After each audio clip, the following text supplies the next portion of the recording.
سبحان الله والحمد لله ولا إله إلا الله سبحان الله والحمد لله ولا إله إلا الله سبحان الله والحمد لله ولا إله إلا الله খুশির সুসংবাদ এলো মুসলমান ইনাম পেল ক্ষমা লাভের সুযোগ হলো যখন খুশির ঈদ এলো। আজ আলহামদুলিল্লাহ আমাদের ঘরে মুফতি হাসান সাহেব তশরিফ এনেছেন, শফিক সাহেব তশরিফ এনেছেন এবং হাজি আব্দুল হাবিব ভাইকে আপনারা সকলে চিনেন। মাদানী চ্যানেলে আমাদের একটি প্রোগ্রাম ছিল দাওয়াত ইসলামী কোথায় নেই।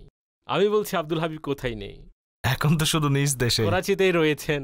জি জি, শুধু নিজের দেশে আছে। মাশাআল্লাহ, করাচিওয়ালারা অনেক খুশি হয়ে গেছে মনে হয়। হাজি ইউসুফ সালিম সাহেব তাকেও মাদানী চ্যানেলে দেখেন। আমাদের ইমরান রয়েছেন, মাশাআল্লাহ দাওয়াত ইসলামীর গুরুত্বপূর্ণ একজন মেম্বার। আমাদের অনেক মাদানী কাজ তিনি দেখাশোনা করেন এবং ইনশাআল্লাহ কিছুক্ষণ পর আল্লাহ যদি চান আমির আহলে সুন্নতের শুভাগমন হবে এবং আমির আহলে সুন্নতের এখানে দাওয়াতও আছে। মাশাআল্লাহ মাশাআল্লাহ। প্রথমত আমরা শুকরিয়া আদায় করছি যে আজ এত সুন্দর মুহূর্তে আমির আহলে সুন্নাত আপনার ঘরে তশরিফ আনছেন। আমাদেরও সুযোগ হয়েছে এবং আশা করি দর্শক শ্রোতারাও এই অনুষ্ঠিত দাওয়াত, এই অনুষ্ঠিত প্রোগ্রাম উপভোগ করবেন ইনশাআল্লাহ। আমির আহলে সুন্নতের সাথে অনেক কথা বলবো, আনন্দময় অনুষ্ঠান এবং সেলিব্রেশন হয়, ঘরে ঘরেও দাওয়াত হয়ে থাকে। আপনার ঘরেও মেহমান এসেছেন অথবা আপনি কোথাও গিয়েছেন, আসুন আজ নিগরানে সুরার ঘরে দাওয়াতের দৃশ্য দেখতে থাকুন এবং এর উপর কথাবার্তা চলছে। দেওয়া হবে, একটু ধৈর্য খাবার তো পাবো, তবে এই দাওয়াতের মজা তো আছে। পাশাপাশি আমি দাওয়াতের অনুভূতি আপনার নিকট জানতে চাইব যে মানুষ সাধারণত মেহমান নিমন্ত্রণ করে এবং খুশি হয়, তবে নিজের পীর সাহেবের দাওয়াত, তাও নিজের বাড়িতে, কি চমৎকার।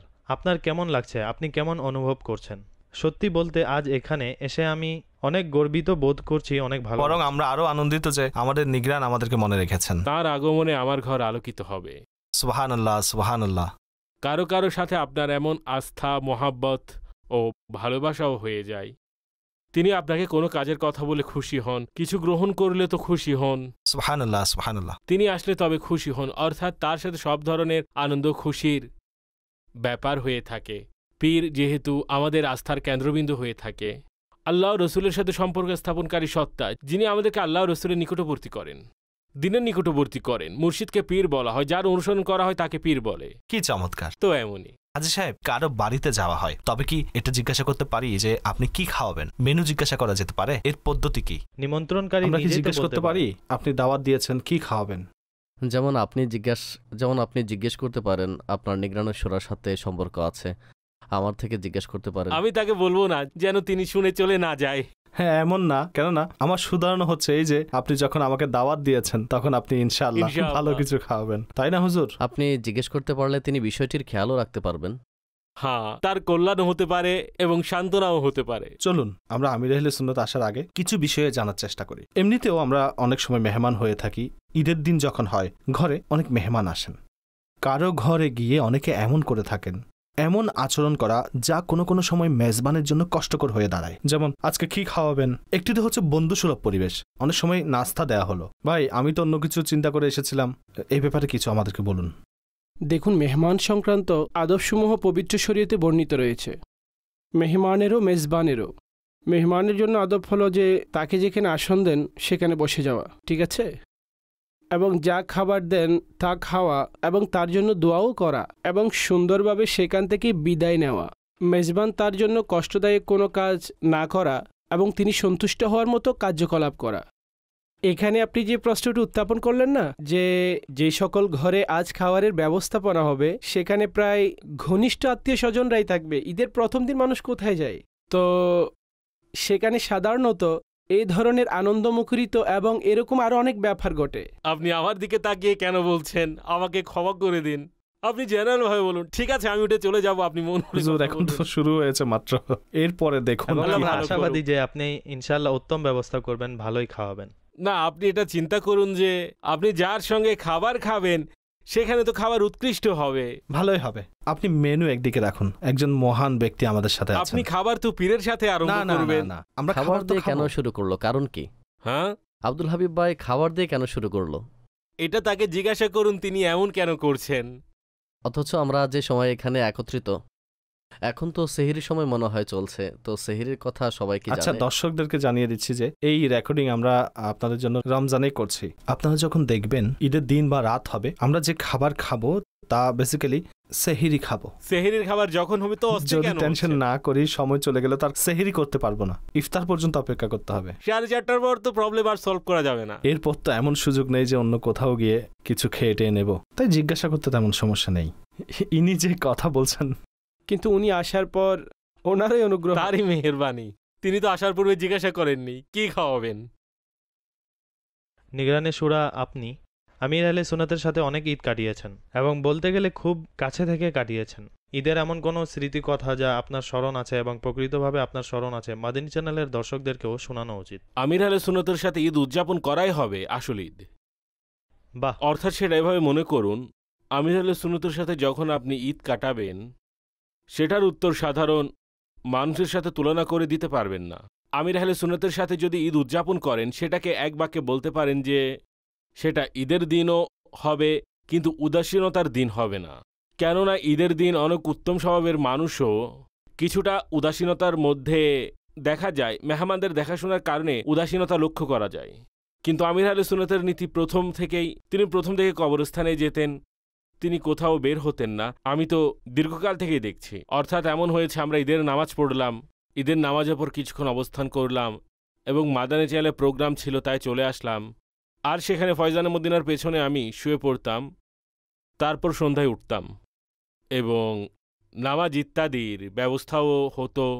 তারপর আমির আহলে সুন্নাতকে আমি ঘরে নিয়ে যেতাম, তো উনি ঘরে যাওয়ার সময় আমির আহলে সুন্নাত কেঁদে কেঁদে ফয়জানে মদিনা থেকে বের হতেন, সারা রমজান ফয়জানে মদিনায় অতিবাহিত করতেন।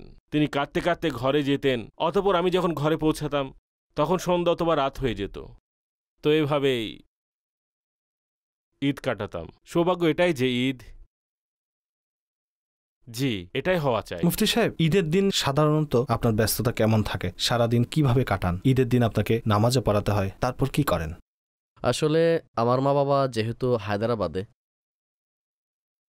তো ঈদের নামাজ পড়ার পর কখনো মাদানী চ্যানেলে অনুষ্ঠান থাকলে তখন সেখানে যাই, অন্যথায় আমি বাড়ি চলে যাই, হায়দ্রাবাদে চলে যাই পিতামাতার নিকট। আচ্ছা, আপনার অনুষ্ঠান চালিয়ে যান, আমি একটু কিচেন থেকে জি আসি। জি অবশ্যই, সেটা তো অবশ্যই দেখা উচিত হুজুর। উনার চিন্তা তো দেখুন। অবশ্যই লক্ষ্য রাখতে হবে। হাজী সাহেব ঠিক আছে, আপনি প্রস্তুত করুন। ইনশাআল্লাহ ঠিক আছে, আপনারা চালিয়ে যান, আমরা আপনারা কন্টিনিউ চালিয়ে যান। করছি। হাজি আমিনও সাথে আছে। মাশাআল্লাহ, আমিন ভাই ঈদ সংক্রান্ত ঘটনাবলীও শোনাবেন আচ্ছা, ইনশাআল্লাহ। আমি আপনাদের আওয়াজ শুনতে পারবো, আপনারা আমার আওয়াজ শুনতে পাবেন। আচ্ছা আচ্ছা, আমি ইনশাআল্লাহ আপনাদেরকে দেখবো, কিচেনের সামনে স্ক্রিন ভেরি গুড রেখেছি। Very good. আপনার কাছ থেকে ঈদের একটা ঘটনা শুনবো, যে সময় আমি এবং আপনি একই জায়গায় ছিলাম। আমার জীবনের জন্য সেটা আজও স্মরণীয় ঈদ। জানি না নিগরানেশ্বরের মনে আছে কিনা, আমি বলছি তা ঈদ উল ফিতর ছিল। এখন দেখি নিগরানেশ্বরের মনে পড়ে কিনা। যাই হোক, আমার কি স্মরণে আসবে? কোনো এক ঈদের দিন আমরা কোনো একটি দেশে ছিলাম। আপনাকে তো ইশারা দিয়ে দিয়েছি। এটি আমার জন্য একটি স্মরণীয় দিন। যদি আপনার মনে থাকে আপনি বলুন, অথবা আমি শোনাবো ইনশাআল্লাহ। ঈদ উল ফিতরের দিন কোথায় ছিলাম? আমরা কোথাও ছিলাম, জি। সেখানে ঈদ হয়ে গিয়েছিল এবং যেদিন আমাদের দেশে ঈদ হয়েছে সেখানে আমরা একটি খবর শুনেছিলাম। সেটি আপনার মনে আছে? মদিনা শরীফের কথা বলছেন? জি হ্যাঁ, আমরা হারামাইনে সফরে ছিলাম আর আমরা জেদ্দা চলে গিয়েছিলাম ঈদের দ্বিতীয় দিন। আর আমরা ফ্লাইট চেঞ্জ করানোর জন্য বিমান অফিসে গিয়েছিলাম, যেখানে আমাদের কাফেলার টিকিট করিয়েছিলাম। এরপর একটা খবর আসলো। আপনার হয়তো মনে পড়ছে না, সেটা আমার জন্য এবং হয়তো আপনার জন্য খুশির সংবাদ ছিল এবং আমাদের কাফেলার সবার জন্য খুশির সংবাদ ছিল। আপনার সন্তান ভূমিষ্ঠ হয়েছিল? জি জি জি, ঈদ উল ফিতরের দিন আমার প্রথম সন্তানের জন্ম হয়েছে। মক্কা শরীফে সংবাদ পেয়েছিলেন আব্দুল হাবিব? না, আমরা জেদ্দা গিয়েছিলাম, কেননা সেটা ঈদের দ্বিতীয় দিন অথবা তৃতীয় দিন ছিল আর আমাদের দেশে ঈদের দিন ছিল। আমরা জেদ্দা পৌঁছার পর সেখানেই সংবাদ পেয়েছি। এক্স্যাক্টলি ঈদ উল ফিতরের দিন সকালবেলা আমার ছেলে মাদানী রেজার জন্ম হয়েছিল। ঈদের দিন হয়েছিল, ঠিক জি, জি। বলেছেন। আমি কি খাবারটা চেক করব? অবশ্যই অবশ্যই। জি। আচ্ছা, আপনি ঈদের নামাজ এবং অন্যান্য কাজ শেষ করে বাড়ি চলে যান, কয়েকদিন থাকেন সেখানে। মাশাআল্লাহ, সেখানে আত্মীয় স্বজনের সাথে সাক্ষাৎ করেন। সম্ভবত দর্শকেরা মনে করছেন আমি খাবার রান্না করছি। আমি খাবার রান্না করছি না। জি, এগুলো রান্না করেছেন ঘরের লোকেরা। জি। কিন্তু যেহেতু এখানে সমস্ত ইসলামী ভাইয়েরা আছেন, তাই এমনিতে রান্নাবান্না শেখা উচিত। আমাকে বলা হয়েছে যে আপনি কোনো কম বেশ হয়েছে কিনা, তাই আমি কিছু অ্যাড করতে হবে কিনা, এভাবে হয় জি তাই না? ঠিক আছে, বলতে চাচ্ছিলাম অনেকে অনেক কিছু শিখেছে, আপনি যদি রান্নাবান্না শিখে নিতেন তাহলে খুব ভালো হতো। ইনশাল্লাহ আমি আপনাদেরকে ভালো চা পান করাতে পারবো। আচ্ছা, আমি চা বানানোর দায়িত্ব কবুল করছি। আপনাকে চা খাবার এবং মাশাআল্লাহ। খাবার খাওয়ার দায়িত্ব কবুল করছি। জি আমি খাবার খাবো এবং চা খাবো, এই দায়িত্ব কবুল করছি। ঠিক আছে, আপনি আপনার অংশ মিলিয়ে নিন। এখানে তো আরো অনেক ইসলাম ভাই বসে আছেন। আব্দুল হাবিব ভাই থেকে জিজ্ঞাসা করি না, তিনি কি পাক করতে জি পারেন? আমি তাছাড়া অনেক কিছু শিখেছি। আমার ধারণা যে আব্দুল হাবিব ভাই, যদি আমি ভুল বলে না থাকি, আপনার কল্পনার পোলাও কি খুব মশলাযুক্ত হয় না? খুবই চমৎকার, স্পেশাল, বারবার করতে হয়, সমস্যা এটাই। আচ্ছা, আসুন। মুফতি শফিক সাহেবের সাথে কথা বলছিলাম। হযরত, ঈদের আসসালামু দিনগুলোতে আলাইকুম আপনার ব্যস্ততা কেমন থাকে? প্রায় এমনই হয়। ঈদের সকালে নামাজের প্রস্তুতি, আর এরপর সাধারণত বিগত কয়েক বছর ধরে মাদানী চ্যানেলে সরাসরি প্রোগ্রাম, 2-1 বছর আমিন ভাইয়ের সাথে আমরা আকসা মসজিদ থেকে লাইভ করছি। জি জি জি জি, ঈদের মাশাআল্লাহ নামাজ এবং এরপর 1 ঘন্টা মাশাআল্লাহ। কন্টিনিউ রাখা হয়েছে। আর আমিন ভাই মাশাআল্লাহ দেখেন সকলের সাথে আনন্দ প্রকাশ করা হয়। আপনার মসজিদের পাশেই আমিন ভাই থাকে, সে মসজিদের প্রতিবেশী, তাই না? জি জি, আকসা মসজিদ আপনার জন্য খুব স্মরণীয়। আকসা মসজিদ আপনার স্মরণীয়, মাশাআল্লাহ। আমার মনে আছে যে আমি কয়েকবার গিয়েছি, সেটা একটা ছোট মসজিদ ছিল এবং মাশাআল্লাহ আজ সেটা একটা চমৎকার মেগা প্রজেক্ট বললে ভুল হবে না। করাচিতে এই ধরনের মসজিদ যেগুলোতে দাওয়াত ইসলামীর এতগুলো ডিপার্টমেন্টও রয়েছে এবং এক চমৎকারভাবে মসজিদের নির্মাণ হয়েছে, তাই তো বলা হয় যে সোনাই সোহাগা, যেখানে মুফতি শফিক সাহেবকে পেয়ে আরো আলোকিত হয়ে গেছে। সে মসজিদ সম্পর্কে কিছু বলুন। জি মাশাআল্লাহ, একে তো দাওয়াত ইসলামের মাদানী পরিবেশ ওই এলাকার এলাকার আপনি না? মসজিদে তিনি আচ্ছা এসেছিলেন। আচ্ছা, এবং কুদরতিভাবে মাদানী পরিবেশের আগেও যখন জুমা পড়তে যেতাম ওইখানেই পড়তাম, সেই মসজিদ থেকে কি মাদানী আচ্ছা, মাহলে এসেছেন? মাশাআল্লাহ। ওখানেই যেতাম। দর্স আপনি সেখানে দিতেন, ওই এলাকার জেলি নিগরান ছিলেন। বাহ বাহ বাহ, আপনার ঘরও ওই মসজিদের সামনে। সামনেই। সুবহানাল্লাহ, মাশাআল্লাহ। সেই মসজিদ এখনো আপনি ছাড়েননি, এটাই না। হলো আসল। এটা দাওয়াত ইসলামীর অনেক জিম্মাদারগণের জন্য শিক্ষণীয় বিষয়। যদিও অনেক বড় জিম্মাদার হন না কেন, মসজিদ এলাকা তার সাথে কানেক্টিভিটি থাকা উচিত। জি হুজুর, আপনার সাথে কথা বলছিলাম। আমি আসা যাওয়া করে আপনাদেরকে সংবাদ দিচ্ছি, কেননা জি। আপনাদের সামনে কোনো স্ক্রিন নেই। জি জি আপনাদের সামনে স্ক্রিন এমনি স্থাপন করেছিলাম। ঠিক আছে, জি জি, আসুন। মাশাআল্লাহ মাশাআল্লাহ, আমি সবকিছু দেখে জি। এসেছি। ভালোই হবে, মাশাআল্লাহ। আচ্ছা আব্দুল হাবিব ভাই, আপনি একদিন ঈদের মুহূর্ত ছিল, বয়ান করতে যাচ্ছিলাম, হঠাৎ আমিন ভাইয়ের কল আসলো। বাপা গিফট পাঠিয়েছেন আমার জন্য, জুব্বা ইত্যাদি পরিধান করার জন্য। যাবেন না এখন, 2 মিনিট অপেক্ষা করুন, আমি চলে আসছি। আমির আহলে সুন্নতের দেখুন মাশাআল্লাহ চিন্তাধারা, ঈদের দিন মানুষকে কিভাবে খুশি করে দেন।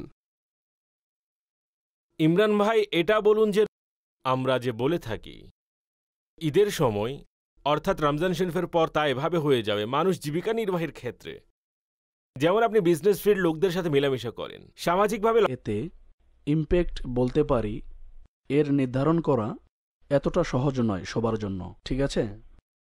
কোনো এক হিসাবে লোকেরা বলে যে এমন হবে তেমন হবে, কিন্তু প্রকৃতভাবে কেউ জানে না যে কতক্ষণ চলবে এবং কোথায় শেষ হবে।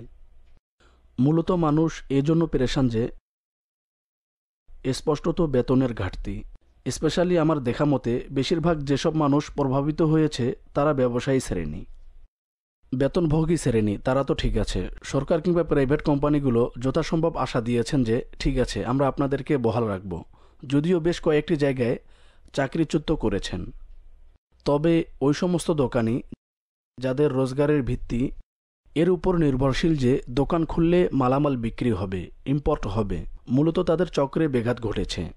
প্রকাশ্য যে পণ্য বিক্রি না হলে পরবর্তীতে অর্ডার আসে না, ফলে পণ্য সামগ্রী থেকে যায়। আবার খুচরা কিছু পণ্য থাকে যা শুধুমাত্র ক্ষেত্র বিশেষে ব্যবহার হয়, যথা যে পণ্যটি ঈদের জন্য তৈরি করা হয়েছে তা কেবল ঈদেই বিক্রি হয়। এখন পণ্যটিকে পুরাতন করে যদি ঈদের পরে ছাড়া হয় তাহলে হয়তো তা চলবে না। মূলত প্রত্যেক জিনিসের একটি সিজন থাকে। সর্বোপরি অনেক মানুষের ক্ষতি হয়েছে। বিভিন্ন স্তরের মানুষ আছে যারা নানান ফিল্ডের সাথে সম্পর্ক রাখে। কতক ব্যবসায়ী লোকদের হয়তো ফায়দা হয়েছে এবং ফায়দা হচ্ছেও। বস্তুত ফিল্ড এর বিবেচনায় লাভ ক্ষতি নির্ভর করে। আমার এমন মনে হয় যে আমাদের মেজরিটি লোক তারা কাল্পনিক পেরেশানির কারণে বেশি পেরেশান থাকে। কি হবে কি হবে? যেমন আমি একটা স্থানে পড়েছি আব্দুল হাবিব, যে অতীত হলো সেটা যা তোমাকে ছেড়ে চলে গেছে, ভবিষ্যৎ হলো তা যা তুমি দেখোনি। বাহ, আর যা চলে গেল এবং যা দেখোনি, এই দুইটিকে স্মরণ করে কেন নিজের অবস্থাকে নষ্ট করছো? মহান আল্লাহ পাক সূরা হাদিদের মধ্যে একটি জায়গায় তাকদীর এর সম্পর্কে ইরশাদ করে বলেন যে, তাকদীর যা নির্ধারিত হয়েছে আমরা তো এ নিয়ে ভাবতে থাকি, অর্থাৎ যারা প্রশ্ন করে থাকে। তো তাকদীর এর মৌলিক যে উদ্দেশ্য উল্লেখ হয়েছে তা হচ্ছে যা চলে গিয়েছে, হাতছাড়া হয়ে গিয়েছে, তাতে আফসোস করো না, কেননা তা লিখিত ছিল তাই হয়ে গেছে। এবং যা তুমি পাবে বা পেয়েছো তা তাকদীরের কারণে পেয়েছো বিদায় এতে গর্বিত হয়েও না। গর্ববোধ করতে নিষেধ করা হয়েছে। তো উচিত এটাই যে বর্তমানকে আমাদের লক্ষ্য রাখতে হবে। অতীত যা চলে গিয়েছে তা তো গিয়েছে, আমাদেরকে আফসোস করা উচিত নয়, কারণ তা হওয়ার ছিল। যদি আমরা কিছু পাই তো আল্লাহ পাক এর জাতের উপর ভরসা রাখুন যে যাবতীয় সব তার থেকেই পাচ্ছি, তিনি এখনো দিয়েছে এবং ভবিষ্যতেও দিবে। আপনার কি বিজনেস ফিল্ড সম্পর্কে মনে হয় না যে সান্ত্বনামূলক কোনো কার্যক্রম বিজনেস কমিউনিটিতে এবং সামাজিকভাবে যারা কাজ করে থাকেন তাদের জন্য সান্ত্বনামূলক কিছু করা, সম্ভবত সে অসহায় ঈদের দিনও পেরেশানিতে থাকেন? যে ধরনের দৃশ্যকল্প আছে, তো ক্ষমা চাইছি, আমরা যখন এটা রেকর্ডিং করছিলাম রমজানের 12তম রাত এবং পসিবল হলো সেটা ঈদের দিন, কিন্তু এমন ঘোষণা নেই যে সম্ভবত এমন পরিবেশ ঈদের দিন হবে যেমনটি প্রতি বছর ঈদের পরিবেশ হয়ে থাকে। ঘোষণা হলো এটা, এবং আল্লাহ করুক আপনারা যখন এই প্রোগ্রাম দেখবেন তখন আপনি ঈদের দিন ভালোভাবে নামাজ পড়ে কোলাকুলি করবেন আর সাক্ষাৎ করবেন, বলবেন ঈদ মুবারক। আসলে এই সময় শিশুদেরও ডিস্টার্ব হচ্ছে, তারা ঈদের সালামিও পাবে না, কোথাও যেতে পারবে না। শিশুদের সালামি না, শিশুদের সালামি হাতছাড়া হয়ে যাবে। কাল্পনিক পোলাও যদি, হ্যাঁ, এমন কাল্পনিক পোলাও যদি চলে আসে তখন তা লবণহীন হয়ে যায়। এটা একটা বড় প্রবলেম। তাই বড়দের উচিত শিশুদের সালামিগুলো সেভ করে রাখা। যদি তারা না আসে তবে তা টেক ওয়ে করে দিন অথবা পৌঁছে দেওয়ার চেষ্টা করুন। শিশুদের মন ভেঙে দিবেন না, শিশুদের সালামির ব্যাপারে যত্নবান হন। বর্তমান দেখেন যে ঈদ এসেছে অথবা যে ঈদ আসবে, মনে হচ্ছে এই জেনারেশন এমন ঈদ কখনো দেখেনি, কিংবা এখন যে রমজান মাস অতিবাহিত হচ্ছে এতে বলতে গেলে এমন রমজান না কখনো আমি দেখেছি আর না আপনি দেখেছেন। সম্ভবত যারা বর্তমানে জীবন এমনটাই, হয়তো যাদের হায়াত আছে তাদের মধ্যে কেউ এমন পরিস্থিতি দুনিয়াতে দেখে নাই। আচ্ছা, এখন লোকেরা যেভাবে সংবাদপত্রের দিকে মনোযোগী হচ্ছে এবং বলতে গেলে সারা দুনিয়ায় যা হচ্ছে তা দেখে তো মানুষ পেরেশান হচ্ছে। এমন না যে কেবলই পেরেশানি আমাদের দেশে, আমাদের শহরে কয়েকদিনের মধ্যে শেষ হয়ে যাবে, বরং এ পর্যন্ত এর কোনো উপায় খুঁজে পায়নি, যার ফলে জনগণের পেরেশানি এবং টেনশন ক্রমেই বেড়ে চলেছে। আল্লাহ দয়া করুক। এবং নিগরানি সুরা খুবই চমৎকার কথা বলেছেন, যেটা আমাদের হাতের মধ্যে নেই, ভবিষ্যতে যেটা হবে আল্লাহ দয়া করবেন। বলা হয় যে চিকিৎসা আমার জানা নেই, তার সমাধান আমার হাতে নেই। এতগুলো চিন্তা করে নিজেকে অসুস্থ করার চেয়ে উত্তম। তারা তো নিজের কাজ করছে, সায়েন্টিস্ট আছে, ডক্টরস আছে যারা কিছু করতে পারবেন, তারা করছেন। সঠিক, তারা এই বিষয়ে কিভাবে ভাববেন? ঈদের দাওয়াতে যদি ডিসকাস করা হয় তাহলে ঈদ নষ্ট হয়ে যাবে, তাই না? আমরা তাদেরকে বলছি না করতে, করবেন না এবং ঈদের আনন্দ করুন। আমরাও ভালো ভালো খাবার খাবো কিছুক্ষণের মধ্যে। বলার উদ্দেশ্য হচ্ছে যে আপনারা আনন্দ করুন, এই বিষয় নিয়ে কথা বলছি। যেমন আপনার ঘরে মেহমান এসেছেন এবং চা খাওয়ার সময় কথা হচ্ছে, একটা ভীতিকর অবস্থা। যেমন ইউসুফ ভাই বলেছেন লোকেরা চিন্তিত। একবার আমি আলোচনা করেছিলাম, চমৎকার একটা বাক্য পড়েছিলাম। এক ব্যক্তির নিকট এক লোক আসলো, বলল চা খান। সে বলল না, আমি অনেক টেনশনে আছি। বলল কেন? তিনি বললেন ভাই দুনিয়ার অবস্থা খুবই খারাপ। অবস্থা খারাপ কি তুমি করেছ? সে বলল না। আচ্ছা ঠিক করতে পারবে? সে বলল না। তাহলে চা খাও। তুমি খারাপও করনি, ঠিকও করতে পারবে না, তো তুমি এগুলো ছেড়ে দিয়ে কি লাভ? তুমি চা খাও। আপনারা দাওয়াত খান, ইনশাল্লাহ আল্লাহর দয়ায় আশা করা যায় সব ঠিক হয়ে যাবে। আমিন ভাইয়ের চেহারাটা দেখুন, তিনি হয়তো কিছু বলতে চাচ্ছেন। হ্যাঁ, তাই মাইক নিয়ে নিয়েছে। না না, আপনি তার মুখের দিকে লক্ষ্য করুন, তার মন বলছে তিনি হয়তো কিছু বলতে চাচ্ছেন। যে কি বলেন যেন, কি বলেন? অবতীর্ণ হচ্ছে, যে কিছু তশরিফ আনছেন মনে হচ্ছে। অবতীর্ণ হওয়া তো বলা যাবে, কোনো প্রবলেম তো নেই, কোনো সমস্যা নেই। কখনো হয়তো হাজির হওয়া বলে থাকে, সম্ভবত কিছু হাজির হচ্ছে, অর্থাৎ কিছু উপস্থিত হচ্ছে। জি, লক্ষ্য করা যাচ্ছে। এই বিষয়ের প্রেক্ষিতে একটি ঘটনা আছে। ঘটনাটি এমন যে এক ব্যক্তি পত্রিকায় পড়েছে বাড়ি বিক্রি হবে। সে প্রপার্টি ডিলার ছিল, সেখানে যায়। বেল বাজালে একজন বৃদ্ধ লোক দরজা খুলে। দরজা খোলার পর সে বলল একটা বাড়ির বিজ্ঞাপন দেখে এসেছি। আপনি বিক্রেতা? জি জি, আসুন। অন্তর্গতের সাথে ভিতরে আসতে বললেন এবং ড্রয়িং রুমে বসিয়ে কুশলাদি জিজ্ঞেস করলেন। আলাপ আলোচনা করতে লাগলো। কিছুক্ষণ পর এক বৃদ্ধ মহিলা চায়ের ট্রে নিয়ে আসলো। সেখানে কিছু বিস্কিট ইত্যাদি এবং চা পানি ছিল। যাই হোক, মালিক তাকে চা দিল এবং বসে তার সাথে আলোচনা করতে লাগলো। আগন্তুক বলল, আমি আপনার বিজ্ঞাপন পড়েছি। উত্তরে বলে, কেনাবেচার কথা তো হবেই, তুমি চা পান করো। যখন চাও ফুরিয়ে গেল তখন ক্রেতা বললেন, আপনি কি একটু বলবেন বাড়ির দাম কত? বিক্রেতা বলে, আমি 50 লাখ টাকায় বিক্রি করব। ও, আপনার বাড়ি 50 লাখে কিভাবে বিক্রি হবে? না, আমরা তো এই দামেই বিক্রি করব। আচ্ছা। পরিশেষে প্রপার্টি ডিলার সেখান থেকে চলে গেলেন। কিছুদিন পর সে আবার পত্রিকায় উক্ত বিজ্ঞাপন দেখে।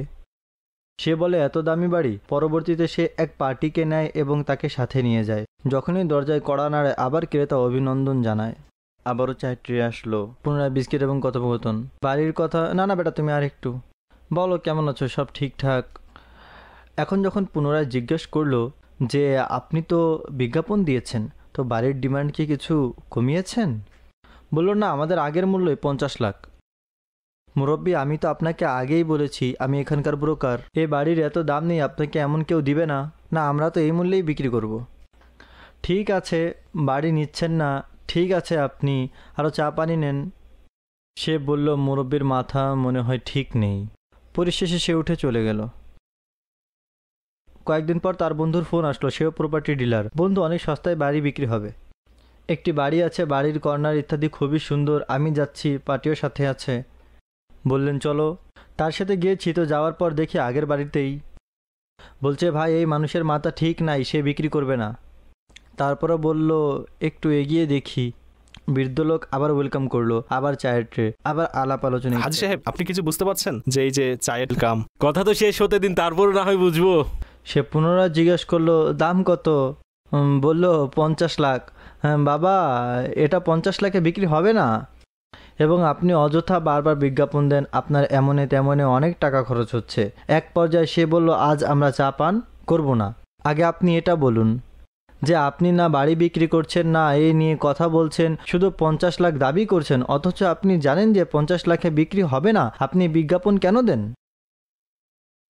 সে বলল, বেটা, মূলত কথা হচ্ছে আমরা দুইজন বৃদ্ধ স্বামী স্ত্রী, আমাদের বাড়িতে কেউ আসে না, আমাদের সন্তানরাও আসে না। আমরা এই বাহানায় বিজ্ঞাপন দেই যেন ঘর যেন আলোকিত হয়ে যায়। সুতরাং এভাবে আমার মাথায় যখন ঈদের ট্রান্সমিশনের কথা আসলো, তো আমার স্মরণ আছে যে একবার আপনি আমাকে বয়স্কদের সঙ্গে ঈদের অনুষ্ঠানে পাঠিয়েছেন। ক্ষমা করবেন। জি, প্রকৃতই আমার জীবনের স্মরণীয় দিন ছিল। আমরা সারাদিন বৃদ্ধাশ্রমে কাটিয়েছিলাম। সকাল 10টায় গিয়েছি এবং সন্ধ্যা 5টা পর্যন্ত ছিলাম সেখানে। এবং সেখানে যে 40-45 জন লোক ছিল, আব্দুল হাবিব ভাই, আমি হতবম্ব ছিলাম। নতুন নতুন কাপড় পরেছিল, প্রাতিষ্ঠানিকভাবে কিংবা বাড়ির লোকেরা পাঠিয়েছিল। সারাদিন ভর কেউ আসেনি, একজন আসেনি তাদের সাথে সাক্ষাতের জন্য। আচ্ছা, এমনকি জীবিতও ছিল। 4 গলি পেরোলে, সে বলছে আমার সন্তানরা থাকে। একজন বলছে 35 বছর আমি বিদেশে ছিলাম, টাকা পাঠিয়েছি, বাড়ি বানিয়েছি, কিন্তু সেই বাড়িতে আমার জন্য জায়গা নেই। তো আমি এখানে ট্রান্সমিশনে যে কথা হচ্ছিল সেই প্রেক্ষিতে ভাবছিলাম যে এখন অতিথিদের এবং অতিথি আপ্যায়নের একটি সুযোগ। বাস্তবত এভাবে অনেক ঘর বঞ্চিত হয়, যেখানে আমরা যদিও যাই তা ব্যক্তিগত সম্পর্ক বা এমন কিছু, কিন্তু বিশেষত ওই আত্মীয় এবং ওই সব মানুষ যাদের এসব বিষয়ে মন ক্ষুণ্ণ আছে, নিজের ঈদের আনন্দে তাদেরকেও স্মরণ রাখুন। মাশাআল্লাহ। পিতামাতার ব্যাপারে সন্তানদের সেন্সিটিভ হওয়া উচিত, অনুভূতি থাকা উচিত। অর্থাৎ পিতামাতা সন্তান ছাড়া ঈদ উদযাপন করে না। বাহ বাহ বাহ। শুধু সন্তানই পিতামাতাকে ছাড়া ঈদ উদযাপন করে। এইবার আরো একটি সমস্যা হতে পারে, আল্লাহ না করুক যেন না হয়, যেমন আপনি দোয়া করেছেন। অনেক মানুষ লকডাউনের বাইরে গিয়েছেন, কর্মস্থল থেকে ফিরে আসেননি। আমি এমন ফ্যামিলিকে জানি, ফ্যামিলির সবাই ঘরে এবং বাবা বাহিরে।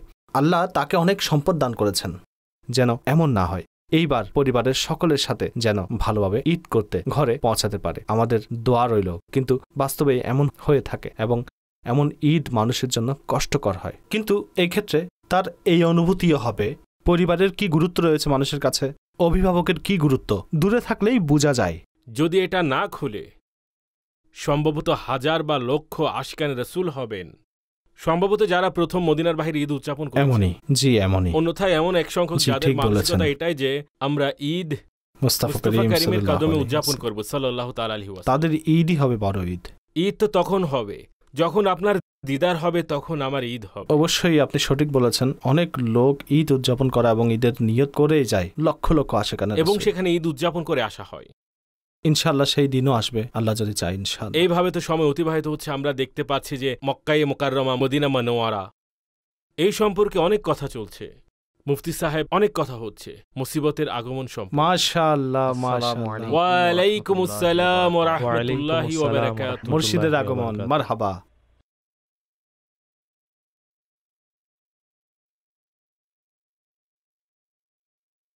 কেমন আছেন হুজুর? আলহামদুলিল্লাহ রাব্বিল আলামিন। তাশরিফ রাখুন। মাশাআল্লাহ, আপনি আলহামদুলিল্লাহ, আলহামদুলিল্লাহ, আল্লাহর মেহেরবানি। হুজুর, হতে পারে ঘরে অনেক মেহমান আসবে, মেহমান ঘরে আসলে তাদেরকে কিভাবে মেহমানদারি করা উচিত, এবং বিশেষ করে হাজী আমিন একটি হৃদয় বিদারক ঘটনা বলেছেন যে এমন অনেক পরিবার রয়েছে যেখানে আসা যাওয়ার মতো কেউ নেই, বৃদ্ধ মা বাবা অথবা আত্মীয় স্বজন রয়েছে, তাদের ঘরে কেউ যায় না। তাই ঈদের দিন এমন কি কাজ করা উচিত যাতে বহু লোকের অন্তর খুশি করা যায়? জি, গরিবদেরকে তো সর্বদা খেয়াল রাখতেই হবে। ঈদের আগে ফিতরা দেওয়া উত্তম। এতে একটি হিকমত এও যেন গরিবও খুশি উদযাপন করতে পারে, উৎকৃষ্ট খাবার খেতে পারে। গরিবেরও খেয়াল রাখা উচিত, রোগীদেরও খেয়াল রাখা উচিত, রোগীদের সেবা করা উচিত, তাদেরকে উপহার দেওয়া উচিত। উপহার হিসাবে আজকাল ফুলের তোড়া দেওয়া হয়, সেখানে কোনো সুগন্ধও থাকে না। কোনো খাদ্যজাতীয় কিছু হোক যা রোগীর প্রয়োজনে আসবে, ফল হোক বা টাকা, গিফট স্বরূপ দেয়া হোক, যেন তার প্রয়োজন মিটে।